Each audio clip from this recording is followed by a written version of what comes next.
மனோகர் பரிக்கர் வந்து நம்ம டிஃபென்ஸ் மினிஸ்டருங்க, இந்தியாவோட டிஃபென்ஸ் மினிஸ்டர். அவர் என்ன சொல்கிறாருன்னா, இப்போ கொஞ்ச நாளாக வந்து ஒரு 6 நாளாக நம்ம இண்டிபெண்டன்ஸ் டே ஒட்டி சீஸ் ஃபயர் வயலேஷன்ஸ் காஷ்மீர் இந்த பார்டர் சைடில், பாகிஸ்தான் இந்தியா பார்டர் சைடில் ஒரே பாகிஸ்தான் ஆளுங்க சுட்டுக்கினே இருக்காங்க நம்ம இந்தியன் ஜவான்ஸை. 6 பேர் செத்துட்டாங்க நம்மளோட இந்தியன் ஆர்மி சோல்ஜர்ஸ்.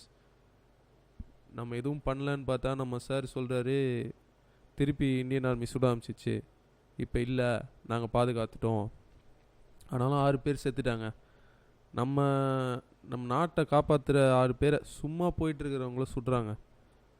யார் எந்த ஊர் நியாயங்க இது? யார் கேட்க? மீடியா என்ன அளவு கேட்குது? யார் கேட்குறது இதெல்லாம்? சரி, இவங்க பாட்டு சுட்டுட்ருக்காங்க. ஆனால் நம்ம பிஎம்மும் இண்டிபெண்டன்ஸ் டே ஸ்பீச் பார்த்திங்கன்னா உங்களுக்கு தெரிஞ்சிருக்கும்.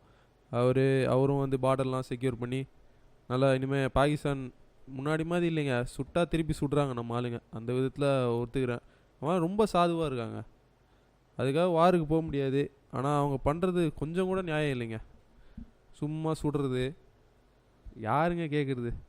ஸோ மனோகர் நம்ம டிஃபென்ஸ் மினிஸ்டர் வந்து ஸ்ட்ரிக்டாக சொல்லிட்டார், இனிமேல் எல்லாம் சான்ஸ் இல்லை, புது பாலிசி நாங்கள் தயாரித்து இதுக்கு மேலே இந்த மாதிரி நடக்காம மாதிரி பார்த்துப்போம்.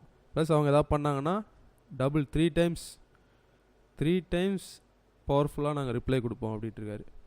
ஸோ அது கொஞ்சம் ப்ரௌடான ஃபீலிங் தான். இவ்வளோ ஸ்ட்ராங்காக அவர் பேசுகிறது ஒரு இந்தியனாக நமக்கு வந்து ஒரு ஒரு செக்யூரிட்டியும் ஒரு சேஃப்டியும் வந்து நமக்கு தெரியுது.